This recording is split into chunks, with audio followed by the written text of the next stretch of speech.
today we are going to start practice set 2.1. In the last period explained the theorem. So student, please write down the theorems again and again, and you have to learn the theorems. Their theorems are very short and they are coming for writing theorem. There is one question, separate question in examination. Write down the theorems. So please be careful about the theorems. Write the theorems again and again and practice it at home. Now today we are starting a practice set 2.1. Question number 1. In this question, these two line RP and line MS is given parallel and line DK is transversal. Because of the transversal, some angles are formed. They are shown by the letters. Now the first question. First question, to find out the measure of angle RHD. RHD, this angle we are going to find. Now this line RP and line DK intersect at this point H. Therefore, angle RHD and angle DHP, they forms a linear pair. So we are using the property of linear pair to find out the first answer. Therefore, measure angle RHD plus measure angle PHD or DHP. You can write down any way, DHP or PHD is equal to 180 because these two angles forms a linear pair. Therefore, angle RHD plus this angle is given 85 degree in the question. So we are putting the value of that angle. 85 degree is equal to 180. Now 85 is a number, so number we are shifting to right hand side. Here it is plus, that side it is minus. Therefore, angle RHD equal to 180 minus 85. Difference is coming 95 degree. Therefore, angle RHD is equal to 95 degree. This is the first answer. Second answer, we are going to find angle PHG's measurement. PHG. Now look at the figure. Where is PHG? PHG. This angle. This angle, and just now we find this angle.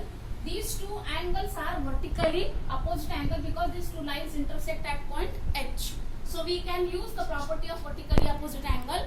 Vertically opposite angles are congruent.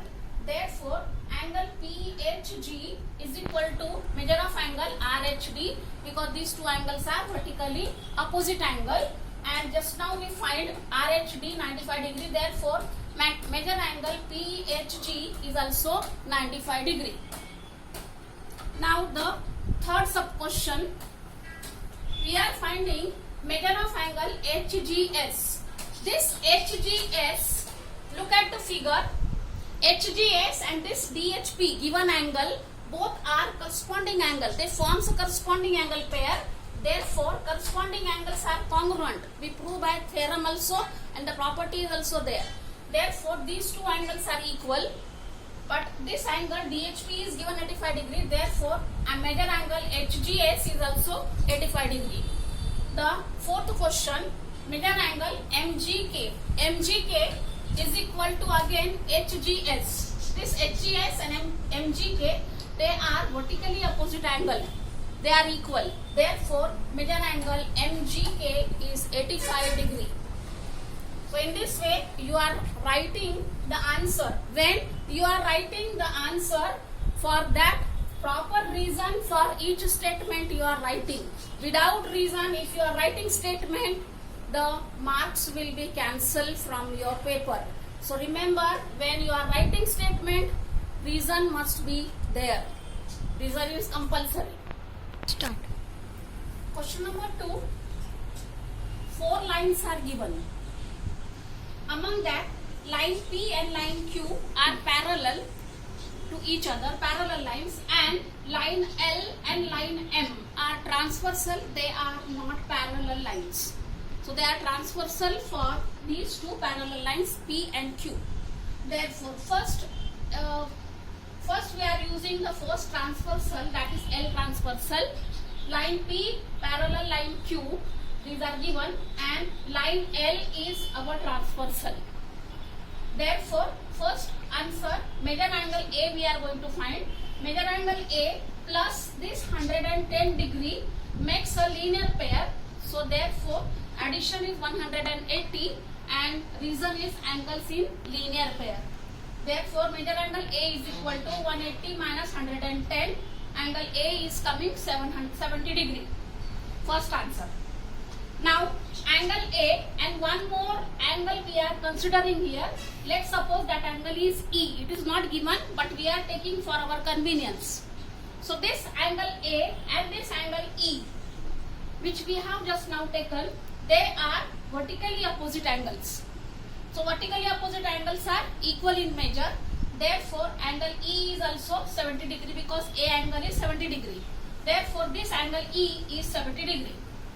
Now, these two lines are parallel and line L is transversal. So, this angle E and angle B, they forms a corresponding pair. So, corresponding angles are equal. Therefore, angle E is equal to angle B. Measures are equal. Angle B equal to E, just now we find 70 degree. Therefore, angle B is also 70 degree. And here the reason we are writing corresponding angle. These two angles forms a corresponding angle. So, for each statement, first you are writing the reason and then you are calculating the answer. The next one, third question, we are finding angle C. For that, same lines are parallel, but here we are taking line M as a transversal. Second line M transversal we are taking. Therefore, this angle C and angle 115 is given in the figure. Look at the figure. They forms a corresponding pair. So, corresponding angles are equal. Therefore, major angle C is coming 115 and reason is corresponding angle. Now the last sub question, major angle D plus major angle 15 gives a addition of supplementary, that is 180, because they forms a linear pair. Therefore, major angle D equal to 180 minus 150, 15, subtraction, difference is coming 65 degree. Therefore, major angle D is equal to 65 degree.